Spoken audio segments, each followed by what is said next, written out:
ഇതും കൊണ്ട് പോണ്ടെന്നാ ഞാൻ പറയും. ഞാൻ കണ്ടപ്പോൾ എല്ലാവരും കണ്ണൊക്കെ കുഴിഞ്ഞ് ആകെ എന്താ പറയാ, നമ്മള് ഒരു 5-6 ദിവസം ഫുഡ് കഴിക്കാത്തൊരു കോലമില്ലേ, ആ കോലത്തിലെ കാര്യം പിള്ളേർ. നെഗറ്റീവ് പറയുന്നതല്ല, ഫാക്റ്റ് ആണത്. നമ്മളൊരാളെ തളർത്തുന്നല്ല. കുളിക്കാൻ വന്നത് AK-47 കൊണ്ടാണ്. Welcome back. അപ്പോൾ ഇന്നത്തെ എപ്പിസോഡ് നിങ്ങൾ കണ്ട അതേ സെയിം സ്പോട്ടിലാണ് നമ്മളിപ്പോൾ ഉള്ളത്. നമ്മളിപ്പോൾ ശരിക്കുമാണെങ്കിൽ ടെൻ്റ് അടിച്ചിട്ടുണ്ട്. എനിക്കറിയാമല്ലോ, ടെൻ്റ് അടിച്ചു. നമ്മളിപ്പോൾ ജനറേറ്ററിൽ ഇൻഡക്ഷൻ കുക്കറിൽ നമ്മൾ നൈസായിട്ട് എന്തുണ്ടാക്കണേ, യിപ്പി നൂഡിൽസ്. അപ്പോൾ കിരമച്ചാൻ നമ്മുടെ യിപ്പി നൂഡിൽസൊക്കെ റെഡി ആയിക്കൊണ്ടിരിക്കും. കാരണം നമുക്കിതൊന്നും ധാബകളൊക്കെ ഭയങ്കര ഇഷ്ടമാണ്. നമുക്ക് കുറച്ച് മുമ്പോട്ട് പോകും തോറും ധാബകളിലൊക്കെ ഭയങ്കര റേറ്റ് കൂടി തുടങ്ങി. അപ്പോൾ കുക്ക് ചെയ്യുന്ന പരിപാടിയിലാണ് അല്ലേ? അപ്പോൾ ഇന്നിപ്പോൾ സമയം ഇപ്പോൾ ഏകദേശം 2 മണി 3 മണിയൊക്കെ ആയിട്ടുണ്ട്. നമുക്കൊരു 4 മണി 5 മണിക്കുള്ളിൽ വണ്ടി ഫുൾ ചാർജ് ആവും. വണ്ടി ഫുൾ ചാർജ് ആയി നമ്മൾ നേരെ ഇവിടുന്ന് വെച്ചുപിടിക്കാനുള്ള പരിപാടിയിലാണ്. അപ്പോൾ കുക്ക് ചെയ്ത് തീർക്കണം. പക്ഷേ ഇവിടുത്തെ മസാല കൂട്ടിന് സ്മെല്ല് വ്യത്യാസം എന്നാണ് കിരം പറയണത്. അത് നോക്കാം അല്ലേ? എന്താവും എന്തോ. അപ്പോൾ നമ്മളിപ്പോൾ ഇവിടെയുള്ള പഞ്ചാബ് എത്തിയിരിക്കുന്നു ഗായ്സ്. പഞ്ചാബ് എത്തിയിരിക്കുന്നു. എങ്ങനെയുണ്ട് പഞ്ചാബിൽ തണുപ്പ്? അപ്പോൾ ഗായ്സ് ഇന്നലെ രാത്രി നിങ്ങൾക്ക് നേരത്തെ കണ്ട സ്ഥലത്ത് നിന്ന് നമ്മൾ ഇങ്ങോട്ട് ഇറങ്ങിയിട്ട് ഏകദേശം ഒരു 70 കിലോമീറ്റർ അല്ല 65 കിലോമീറ്റർ കഴിഞ്ഞപ്പോൾ ഇതിനെ പണിപ്പാളി തണുപ്പൊക്കെ കൂടി നൈസായിട്ട് നമ്മൾ ചാർജ് ചെയ്യാൻ വേണ്ടി അന്വേഷിച്ചിരുന്നു. അപ്പോൾ നമ്മൾ നേരത്തെ വെച്ചാൽ എക്സ്പ്രസ് ഹൈവേ കൂടെ ഉണ്ടോ. ഇപ്പോഴത്തെ വഴി വന്നെങ്കിൽ വീതി കുറഞ്ഞു. പിന്നെ അത്യാവശ്യം കട്ടറും കുഴിയൊക്കെ ഉണ്ട്. അപ്പോൾ രാത്രി ട്രാവലിംഗ് റിസ്ക്കുകളുണ്ട്. നമ്മൾ നൈസിൽ ഒതുക്കി. അപ്പോൾ നമ്മൾ ആദ്യമേ ഒരു ഗോഡൗണിൽ പോയി. ആ ഗോഡൗണിൽ പോയിട്ട് ഗോഡൗണിൻ്റെ അവിടുത്തെ സെക്യൂരിറ്റി ചോദിച്ചു നമ്മളിങ്ങനെ വണ്ടി ഒന്ന് ചാർജ് ചെയ്തിട്ടോട്ടെ, അല്ലെങ്കിൽ ഇവിടെ ടെൻ്റ് അടിച്ചോട്ട് ചോദിച്ചു. പുള്ളിക്കാൻ വന്നത് AK-47 കൊണ്ടാണ്. അല്ല, ഒരു ലുലു മാൾ പോലെ ഇവിടുന്ന് കാണാൻ പറ്റും ഏകദേശം.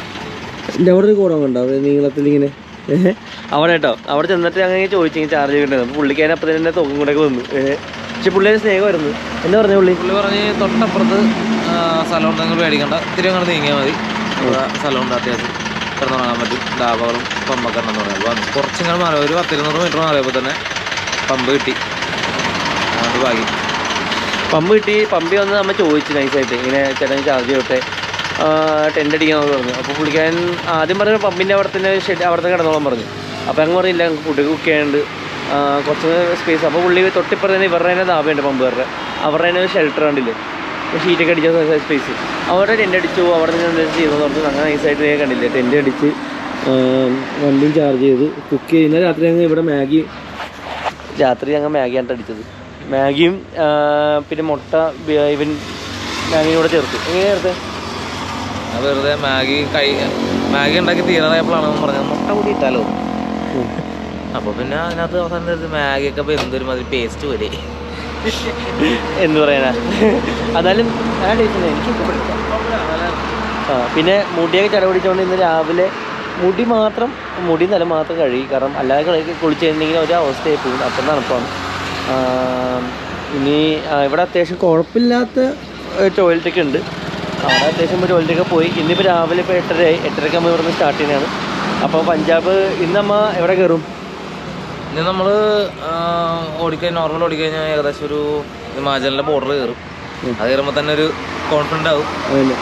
എനിക്കൊന്ന് 80 കിലോമീറ്ററിനുള്ളിൽ ഹിമാചൽ ബോർഡർ നമ്മൾ കിടക്കും. അങ്ങനെയാണെങ്കിൽ നാളെയോ മറ്റന്നാളോ മണാലി എത്തട്ടോ. അതൊരു പകുതി ഇത് കഴിയും. മച്ചാനെ നമ്മൾ ലക്ഷ്യത്തോടെ അടുത്തോണ്ടിരിക്കുകയാണ് അല്ലേ? അതന്നെ. അപ്പോൾ ഞാൻ ഗായ്സ് നമ്മൾ ഇവിടെ എല്ലാം ഒന്ന് പാക്ക് ചെയ്ത് എല്ലാം സെറ്റാക്കാൻ പോകണം. അത് കഴിഞ്ഞിട്ട് നമ്മൾ നേരെ ഇവിടെ നിന്ന് സ്റ്റാർട്ട് ചെയ്യുന്നത് കേട്ടോ. ഗായ്സ് നമ്മളിപ്പോൾ ഹിമാചൽ കയറിയിരിക്കണം കേട്ടോ. ഹിമാചൽ വന്ന് വേറൊരു മലയാളി റൈഡർ നമ്മൾ കണ്ടിട്ടുണ്ട്. ഒന്ന് പോയിട്ട് ചോദിച്ചു നോക്കാം. ഇന്ന് അയ്യോ ഹായ് ബ്രോ, പേരെന്താ? എവിടെ സ്ഥലം? ഞാൻ കണ്ണൂർ. എങ്ങനെയുണ്ടായിരുന്നു റൈഡ്? അടിപൊളിയായിരുന്നു. ഇപ്പോൾ ലേ കയറാൻ പറ്റില്ല, സ്നോഫോളാണ് ഭയങ്കര. 2 റോഡ് ഇപ്പോൾ ക്ലോസ്ഡാണ്. അപ്പോൾ ഞാൻ ലേയിൽ പോയി തിരിച്ച് മണാലി ഇറങ്ങി വരാൻ തന്നെയാണ്. അപ്പോൾ ആ റോഡ് ക്ലോസ് ചെയ്തു. അത് ഓപ്പൺ ആവുമെന്ന് വെച്ചാൽ 2 ദിവസമായിട്ട് വെയിറ്റ് ചെയ്തു. പക്ഷേ ഓപ്പൺ ആയില്ല. പിന്നെ ഞങ്ങൾ ശ്രീനഗർ വഴി തിരിച്ചു. ഇപ്പോൾ ആ ശ്രീനഗർ റോഡ് ക്ലോസ് ആണ്. എത്ര ദിവസം റൈഡാക്കും? 24. ഇനിയിപ്പം ഡൽഹി പോയിട്ട് അവിടെ നിന്ന് രാജസ്ഥാൻ വഴി നാട്ടിൽ. അപ്പോൾ മച്ചാൻ ഇന്നലെ രാത്രി ഇവിടെ എത്തിയതാണ്. ഞങ്ങൾ ഇവിടെ ടെൻ്റൊക്കെ അടിക്കണ്ടായിരുന്നു. അങ്ങനെ ടെൻ്റ് അടിച്ചിട്ടുണ്ടായിരുന്നു. അപ്പോൾ ബ്രോ ഒന്ന് ഹോൺ അടിച്ച് പുള്ളിക്ക് മനസ്സിലായി ടെൻ്റിൽ ഞങ്ങൾ കണ്ടപ്പോൾ മലയാളീസ് തന്നു. അപ്പോൾ ഹോൺ അടിച്ച് ഞങ്ങൾ സംസാരിച്ച് കയറുന്നു. പിന്നെ രാത്രി പുള്ളി ടെൻ്റ് അടിച്ച് രാത്രി കയറുന്നു ഉറങ്ങി. പുള്ളി വൈഫുണ്ട് പുള്ളിക്കുണ്ട്. ചേച്ചി വരുന്ന ലുബിന. അപ്പോൾ ഞങ്ങൾ രാവിലെ ചായയൊക്കെ ഉണ്ടാക്കി കുടിച്ച് അത് വൈബിങ്ങനായിരുന്നു. ഇപ്പം നിങ്ങൾ സ്റ്റാർട്ട് ചെയ്യാൻ പോകണല്ലേ? ഞങ്ങൾ പോകണം. അപ്പോൾ ഇന്നിപ്പോൾ എവിടെ എത്തും? പിന്നെ ഡൽഹി എത്തും. അതായത് ഡൽഹിയിൽ നിന്ന് ഒരു ദിവസം കുറച്ച് പർച്ചേസ് ഒക്കെ ഉണ്ട്, അതൊക്കെ കഴിഞ്ഞ് പർച്ചേസ് പോകുമ്പോൾ എല്ലാം കട്ട ബ്ലോക്ക് ആണ് നിൽക്കില്ല. പറഞ്ഞു ഈ സാധനം സെറ്റ് ആയിട്ട് മൊത്തം 5 ദിവസം എടുക്കാൻ നിൽക്കും. അവിടെ ഭയങ്കര റഷാണല്ലോ വെള്ളിയില്. 1 കിലോമീറ്റർ പറയാനായിട്ട് എത്ര സമയം? 4 മണിക്കൂർ ഇനി എവിടെയും വണ്ടി എവിടെയും കോടവെള്ളം അങ്ങനെ വെച്ചില്ല, മെട്രോ വരെ നടക്കേണ്ടത്. പക്ഷെ കൊറോണ ഇവിടുന്ന് മുകളിലോട്ട് പോയി കഴിഞ്ഞാൽ കൊറോണ ഇല്ല കേട്ടോ. നമ്മൾ 2019 ജീവിക്കുന്നത്. അവിടെ ആർക്കും മാസ്കും ഇല്ല, ഒരു ഒലക്കയിലും ഒന്നുമില്ല. ഇപ്പം വരുന്ന ഇനി അങ്ങോട്ട് നിങ്ങളോട് ആരും മാസ്ക് ചോദിക്കാനും പോകുന്നില്ല, മാസ്ക് വെച്ചിട്ടില്ലെങ്കിൽ ഒന്നുമില്ല. അതായത് പോലീസുകാർ പോലും അവിടെ മാസ്ക് വെച്ചിട്ടില്ല. മറ്റൊരു ഇൻസിഡന്റ് സംഭവിച്ചു മറ്റേ മുകളില് എന്ത് മറ്റേ പിള്ളേര് പെട്ടുപോയത്. അതെങ്ങനെയാണ്? അവന്മാരത് ഇതേപോലെ ഈ റോഡ് ക്ലോസ് ചെയ്യുന്നതിനൊരു ജസ്റ്റ് ഒരു 1-2 മണിക്കൂർ മുന്നേ അവർ ഈ റോത്താങ് പാസ് ക്ലോസ് ചെയ്ത് പോയി. റോത്താങ് പാസിൽ പോയി ഒരു പാങ്ങിൽ അവർ റൂം എടുത്ത്. അപ്പം നല്ല ക്ലൈമറ്റ് ആയിരുന്നു, ഒരു റൂം എടുത്ത്. രാവിലെ ആകുമ്പോൾ തന്നെ ഹെവി സ്നോഫാൾ. അപ്പോൾ പിന്നെ അവിടെ ഇന്ന് ഓപ്പണാന്ന് വെച്ചാൽ അവരോട് നിന്ന് ഏകദേശം 3 ദിവസം അവരുടെ സ്റ്റക്കായി ആ റൂമിൽ തന്നെ. ഒന്നുമില്ല, ആ ഒരു സെറ്റപ്പ്. അവിടെ റേഞ്ചും ഇല്ല, അവർക്ക് താഴോട്ട് ഇറങ്ങാനും പറ്റില്ല, അപ്പുറത്തോട്ട് ഇറങ്ങാൻ പറ്റില്ല. നടുക്ക് അവർ കുടുങ്ങി. അവസാനം അവിടെ ആർമി അവർ റെസ്ക്യൂ അടിച്ച് അവരെ തിരിച്ചങ്ങോട്ട് ലേയിലോട്ട് കൊണ്ടാക്കുക. ഗൂഡല്ലൂരുള്ളതും ചെന്നൈയിലുള്ളതും പിന്നെ സുൽത്താൻ ബത്തേരിയുള്ള കുറച്ച് ആൾക്കാർ. അവന്മാർ പിന്നെ എങ്ങനെ റൂമിനകത്ത് അവർ എന്താ പറയുക, അവർ ഓൾറെഡി റൂം എടുത്ത സ്ഥലമായിരുന്നു. തീയൊക്കെ ഇട്ട് എന്നിട്ട് അവർക്ക് പറ്റിയിട്ടില്ല. പിന്നെ വണ്ടി ഓടിക്കണ്ടേ ഇത്ര ഈ ഹൈറ്റ് അങ്ങനെ. ഓക്സിജൻ ഇഷ്യൂ ഉള്ള സ്ഥലമാണ്. പ്രശ്നമുണ്ട് അവിടെ. ഞാൻ കണ്ടപ്പോൾ എല്ലാവരും കണ്ണൊക്കെ കുഴിഞ്ഞ് ആകെ എന്താ പറയാ, നമ്മള് ഒരു 5-6 ദിവസം ഫുഡ് കഴിക്കാത്തൊരു കോലില്ലേ, ആ കോലത്തിലെ കാര്യം പിള്ളേർ. ഞാൻ പെടുവോ? നീ പെടേണ്ടതാണ്. ഇതുകൊണ്ട് പോയി കഴിഞ്ഞാൽ നീ പെടേണ്ടതാണ്. പിന്നെ ഓക്സിജന്റെ പ്രശ്നം ഉണ്ടാവില്ലല്ലോ. ഓക്സിജൻ വേണ്ടല്ലോ. ഓക്സിജൻ വണ്ടിക്ക് ഓക്സിജൻ ഓക്സിജൻ വേണ്ടത് എനിക്ക് വേണ്ടി വരും.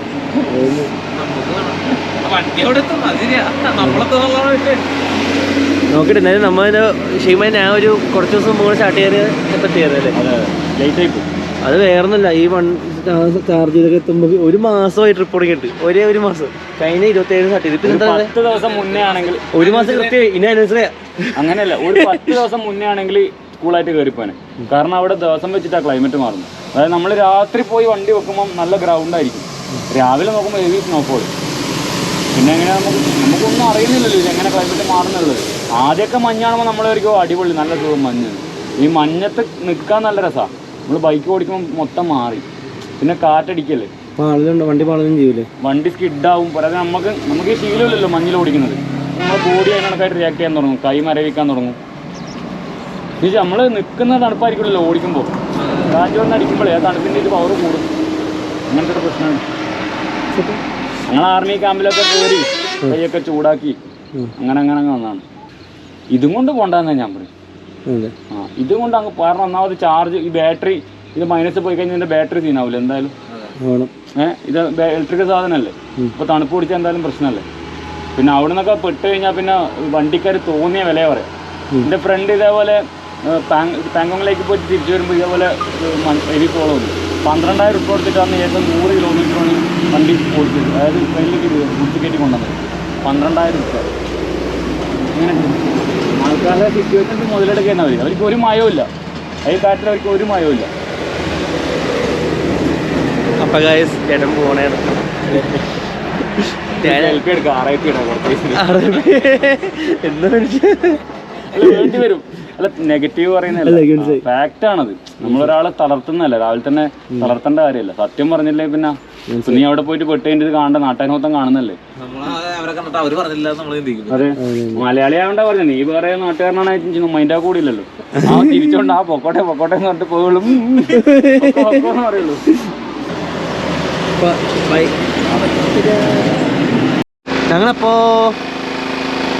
നമ്മളിപ്പോൾ മാഗി നൂഡിൽസ് ഉണ്ടാക്കിട്ടോ, ഇതൊക്കെ മച്ചാൻ ഉണ്ടാക്കിയേ. അപ്പോൾ ഞങ്ങൾ അത് കഴിച്ചുകൊണ്ടിരിക്കുക. നമ്മളിപ്പോൾ എന്തായാലും ഇപ്പോൾ ഒരു രാവിലെ 8-9 മണി ആവാറായിട്ടുണ്ട്. അങ്ങനെ ഇനി മാഗി കഴിച്ച് ഇതൊക്കെ നമുക്ക് ചുരുട്ടിയെടുത്ത് പാക്ക് ചെയ്തിട്ട് നമ്മൾ നേരെ മണാലിക്ക് വെച്ചിരിക്കുകയാണ്. ഇന്ന് മണാലി എത്താൻ പറ്റി തോന്നുന്നില്ല, കാരണം ഒരു ദിവസം 100 കിലോമീറ്ററൊക്കെ പറയാൻ പറ്റുള്ളൂ. തണുപ്പൊക്കെ വന്നപ്പോൾ രാത്രി ഒതുക്കണേന്ന്. എന്നാലും കുഴപ്പമില്ല, നാളത്തോളം നമ്മൾ മണാലി എത്തും. നാളത്തെ കൊണ്ട് എത്തേണ്ടതാണ് വൈകുന്നേരം. അത് അവിടെ ചെന്നിട്ട് വേണം നമുക്ക് അന്വേഷിക്കാനായിട്ട്. ഇനി നമുക്ക് പോകാൻ പറ്റുമോ, ഇടയ്ക്ക് പോകണം. കാരണം അതിന് 1 മാസത്തെ കാത്തിരിപ്പാണ്. ദൈവം സഹായിച്ച് നമ്മൾ പോകും ഇല്ലേ. നമ്മളിപ്പോൾ ഇന്നലെ നിങ്ങൾ കണ്ട വിഷ്വൽസൊക്കെ കഴിഞ്ഞിട്ട് ഞങ്ങൾ നേരെ മണാലിയിലേക്കുള്ള വഴിയിലായിരുന്നു. അപ്പോൾ ഒരു 150 കിലോമീറ്റർ കൊണ്ട് ഇനി മണാലിയിലേക്ക് വരുന്നുള്ളൂ. അപ്പോൾ ഇന്നലത്തെ കഴിഞ്ഞ ദിവസം ലൈവ് കണ്ട് എല്ലാവർക്കും മനസ്സിലായിട്ടുണ്ടാവും. വണ്ടിയിൽ നിന്ന് ചാർജർ കംപ്ലൈൻ്റ് ആയി പോയായിരുന്നു. വണ്ടിയുടെ ചാർജർ എന്നുണ്ടെങ്കിൽ ഇപ്പോൾ നമുക്ക് ഇവിടുന്ന് പോയി മേടിക്കാൻ പറ്റുന്ന അവസ്ഥയാണ്. കാരണം അത് ഡൽഹിയിലാണ് ഉള്ളത്. നമ്മുടെ അതിനുള്ള ഷോറൂം തന്നെ ഡൽഹിയിലുള്ള. അപ്പോൾ അതുകൊണ്ട് നമുക്ക് ചാർജർ മേടിക്കാൻ പോലത്തെ അവസ്ഥയിലായിരുന്നു. അപ്പോൾ ഇന്നലത്തെ മിനിഞ്ഞാത്ത ലൈവ് കണ്ടിട്ട് നമ്മളൊരു പുള്ളിയെ ഹെൽപ്പ് ചെയ്തിട്ടുണ്ട്. അപ്പോൾ അതുകൊണ്ട് തന്നെ ഡൽഹിയിൽ നിന്ന് നമ്മുടെ ചാർജർ ഇന്നിപ്പോൾ രാത്രി ഒരു 6 മണിക്കുള്ളിൽ ഡൽഹിയിൽ നിന്ന് എന്തായാലും നമ്മുടെ ചാർജർ ബസ് കയറ്റി വിട്ടിട്ടുണ്ട്. അപ്പോൾ നാളെ വെളുപ്പിനെ ഒരു 5 മണിക്ക് നമുക്ക് നമ്മുടെ ചാർജർ കൈ കിട്ടണതാണ്. നമ്മുടെ വണ്ടി ഇവിടെ ഇരിക്കുന്നു കേട്ടോ. ശരിക്കും ഇന്നലെ വണ്ടി കംപ്ലൈൻ്റ് ആയപ്പോൾ ഞാൻ ഭയങ്കര ടെൻഷനിലായി പോയി. അപ്പോൾ ആ ടെൻഷനിലാണ് ശരിക്കും ഞാൻ ലൈവ് കയറിച്ചത്. അപ്പോൾ കാരണം എല്ലായിടത്തും വിളിച്ചപ്പോഴും ആരും അധികം സപ്പോർട്ട് ചെയ്യേണ്ടതില്ല ആദ്യമേ ലൈനിലായി. അതുകൊണ്ട് പെട്ടെന്ന് ഞാൻ ശരിക്കും ഞാൻ നിങ്ങളെ ലൈവ് വരുന്ന മുമ്പ് അറ്റ്ലീസ്റ്റ് എനിക്കറിയാവുന്ന എല്ലാ ടീംസിനെയും വിളിച്ചിട്ടുണ്ടായിരുന്നു ഈ വണ്ടിയായിട്ട് ബന്ധപ്പെട്ടുള്ള. അപ്പോൾ അവരാരും വലിയതായിട്ട് ആദ്യം റെസ്പോണ്ട് ചെയ്തില്ല. അപ്പോൾ നിങ്ങളുടെ ലൈവ് വന്നത് അതിന് ശേഷം പിന്നെ പല ആൾക്കാരും ചെറുതായിട്ടൊക്കെ സപ്പോർട്ട് ചെയ്ത് സംസാരിച്ചു. നമ്മളിപ്പോൾ ഈ നിൽക്കുന്ന ഷട്ടറില്ലേ, ഈ ഷട്ടർ, അപ്പോൾ ഈ ഷട്ടറിൻ്റെ ഓണർ, ഈ ബിൽഡിങ്ങിൻ്റെ ഓണർ നമുക്ക് ഇതിൻ്റെ ബാക്കിൽ റൂം അറേഞ്ച് തന്നു. പുള്ളി ഒന്ന് ചോദിച്ചു വണ്ടിന് തെറ്റി. അപ്പോൾ നമ്മൾ വണ്ടി കംപ്ലൈൻറ്റ് ഫുള്ള് റൂം അറേഞ്ച് തന്നു. നമ്മളിപ്പോൾ ആ റൂമിലാണ് ഉള്ളത്. അപ്പോൾ നമ്മൾ ഇന്നത്തെ ലൈവ് കണ്ടപ്പോൾ കുറേ ആൾക്കാരെ കുറച്ച് അധികം കമൻറ്റ്സ് ആയിട്ട് വായിച്ചായിരുന്നു. കമൻറ്റ്സിൽ ഇതാക്കിയായിരുന്നു, അതായത് നമ്മൾ ജനറേറ്റർ സെറ്റ് യൂസ് ചെയ്യുന്നതുകൊണ്ടാണ് ചെയ്യുമ്പോൾ ഈ പറഞ്ഞ ചാർജർ അടിച്ചു പോയെന്നും പവർ വേരിയേഷൻസ്, പിന്നെ എന്തുകൊണ്ട് സിറ്റി ലൈഫ് വണ്ടി ലോങ് ഡ്രൈവിൽ കൊണ്ടുപോയി കഴിയുമ്പോൾ ഇതുപോലെ റിസ്ക് ഒക്കെ ഉണ്ടാവും എന്നുള്ളത്. പക്ഷേ ഞാൻ ഈ വണ്ടി RT ഓഫീസ് രജിസ്റ്റർ ഇറക്കിയ വണ്ടിയാകുമ്പോൾ എനിക്ക് ഓൾ ഇന്ത്യ ഓടിക്കാൻ പെർമിറ്റ് ഉണ്ട്. ഓൾ ഇന്ത്യ ഓടിക്കുക, ഇന്ത്യൻ റോഡ്സ് വണ്ടിയുള്ള വണ്ടി ആയതുകൊണ്ട് തന്നെ ഓൾ ഇന്ത്യയിൽ ഓടിക്കാനുള്ള കേപ്പബിലിറ്റി ആ വണ്ടിക്ക് ഉണ്ടാവണം. അപ്പോൾ എന്തായാലും ആ വണ്ടി കൊണ്ട് ഓൾ ഇന്ത്യയിൽ പോയി കഴിഞ്ഞാൽ ആ വണ്ടി ഓടിയേ പറ്റൂ. അപ്പോൾ അത് നമ്മൾ ഇത്രയും ഒരു ലാർജർ എമൗണ്ട് വെഹിക്കിൾ ആകുമ്പോൾ തന്നെ ആ വണ്ടിക്ക് ആ ഒരു ബിൽഡ് ക്വാളിറ്റി ഉണ്ടാവണം. അപ്പോൾ ആ ബിൽഡ് ക്വാളിറ്റി ഉണ്ടെന്ന് തന്നെ എൻ്റെ വിശ്വാസം. പിന്നെ ഇന്നലത്തെ ചാർജർ കംപ്ലൈൻറ്റ് എന്താണെന്നുള്ളത് ഞങ്ങൾക്ക് ഫൈൻഡ് ഔട്ട് ചെയ്തു. ഇന്ന് രാവിലെ ഞങ്ങളിന്ന് നോക്കിയപ്പോഴും അതിൻ്റെ 3 പിൻ പ്ലഗ് ആണല്ലോ നമ്മൾ ചാർജർ യൂണിറ്റ് വരുന്നത്. അതിൻ്റെ ഒരു കാലിന് ചെറിയ ഇളക്കമുണ്ട്.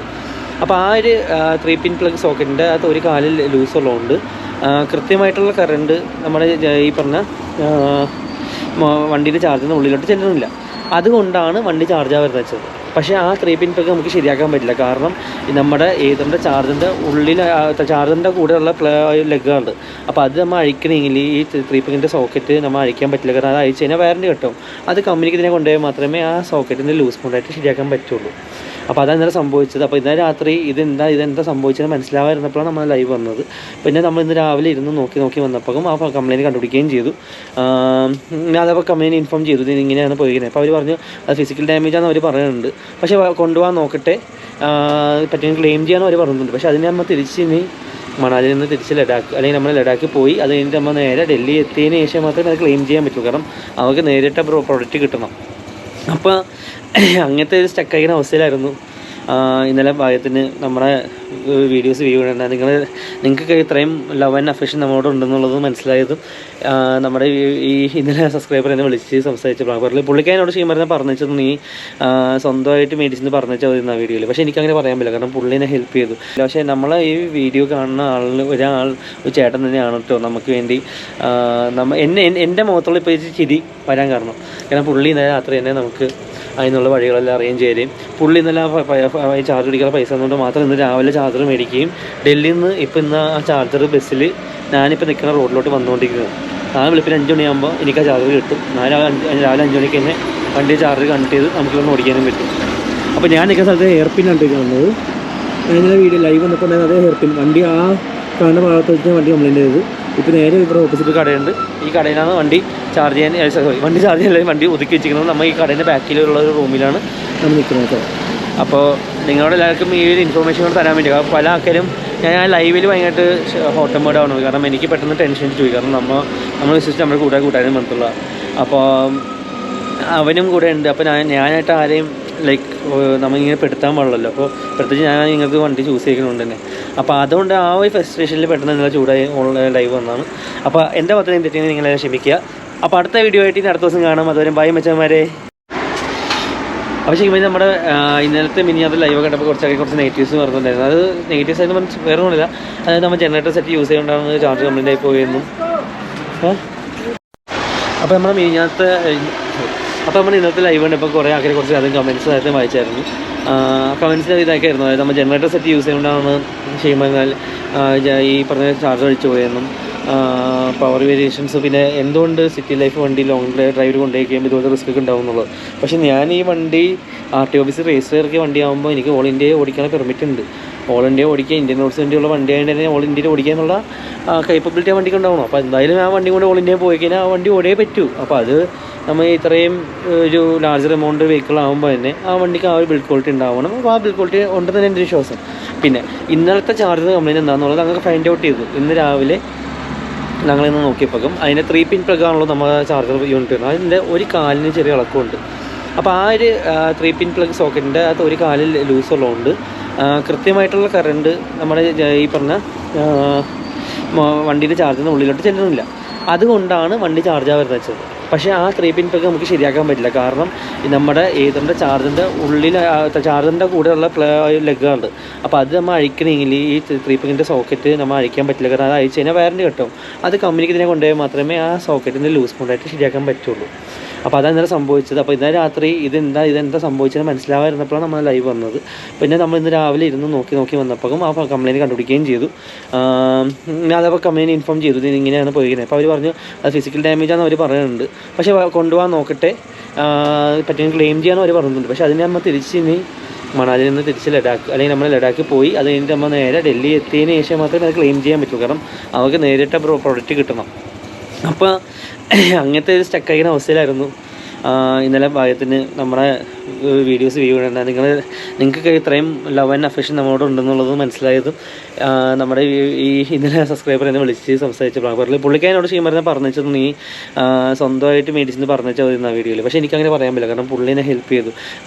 ഒരു പേഴ്സണാലിറ്റി നമ്മളെ ഹെൽപ്പ് ചെയ്യുമ്പോൾ നമ്മൾ പറയാൻ പറ്റും. പക്ഷേ പുള്ളിൻ്റെ പേര് പറയാൻ പാടില്ല എന്നുള്ളത് കൊണ്ട് മാത്രം പേര് പറഞ്ഞില്ല. പക്ഷേ നമ്മളെ ഈ വീഡിയോ കാണുന്ന ഒരു ചേട്ടൻ തന്നെയാണ് കേട്ടോ നമുക്ക് വേണ്ടി എൻ്റെ മുഖത്തുള്ള ഇപ്പോൾ ചിരി വരാൻ കാരണം പുള്ളി ഇന്നലെ രാത്രി തന്നെ നമുക്ക് അതിനുള്ള വഴികളെല്ലാം അറേഞ്ച് ചെയ്യുകയും പുള്ളി ഇന്നലെ ചാർജ് പിടിക്കുന്ന പൈസ കൊണ്ട് മാത്രം ഇന്ന് രാവിലെ ചാർജർ മേടിക്കുകയും ഡൽഹിയിൽ നിന്ന് ഇപ്പോൾ ഇന്ന് ആ ചാർജർ ബസ്സിൽ ഞാനിപ്പോൾ നിൽക്കുന്ന റോഡിലോട്ട് വന്നുകൊണ്ടിരിക്കുന്നത്. നാളെ വെളുപ്പിന് 5 മണിയാകുമ്പോൾ എനിക്ക് ആ ചാർജർ കിട്ടും.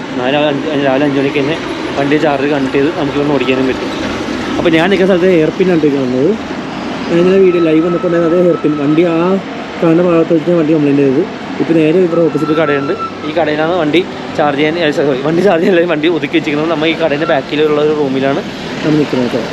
അപ്പോൾ നിങ്ങളോട് എല്ലാവർക്കും ഈ ഒരു ഇൻഫർമേഷൻ കൊണ്ട് തരാൻ വേണ്ടി പല ആൾക്കാരും ഞാൻ ലൈവിൽ ഭയങ്കരമായിട്ട് ഹോട്ടം മോഡാണ്. കാരണം എനിക്ക് പെട്ടെന്ന് ടെൻഷൻ പോയി. കാരണം നമ്മൾ വിശ്വസിച്ച് നമ്മുടെ കൂട്ടാനും ബന്ധമുള്ള അപ്പോൾ അവനും കൂടെ ഉണ്ട്. അപ്പോൾ ഞാനായിട്ട് ആരെയും നമ്മളിങ്ങനെ പെടുത്താൻ പാടില്ലല്ലോ. അപ്പോൾ പ്രത്യേകിച്ച് ഞാൻ നിങ്ങൾക്ക് വണ്ടി ചൂസ് ചെയ്യുന്നുണ്ട് തന്നെ. അപ്പോൾ അതുകൊണ്ട് ആ ഒരു ഫ്രസ്ട്രേഷനിൽ പെട്ടെന്ന് നിങ്ങൾ ചൂടായി ഓൺലൈൻ ലൈവ് വന്നതാണ്. അപ്പോൾ എൻ്റെ പത്രയും തെറ്റിങ്ങനെ നിങ്ങളെ ക്ഷമിക്കുക. അപ്പോൾ അടുത്ത വീഡിയോ ആയിട്ട് ഇനി അടുത്ത ദിവസം കാണാം. അതുവരെ ബൈ മച്ചന്മാരെ.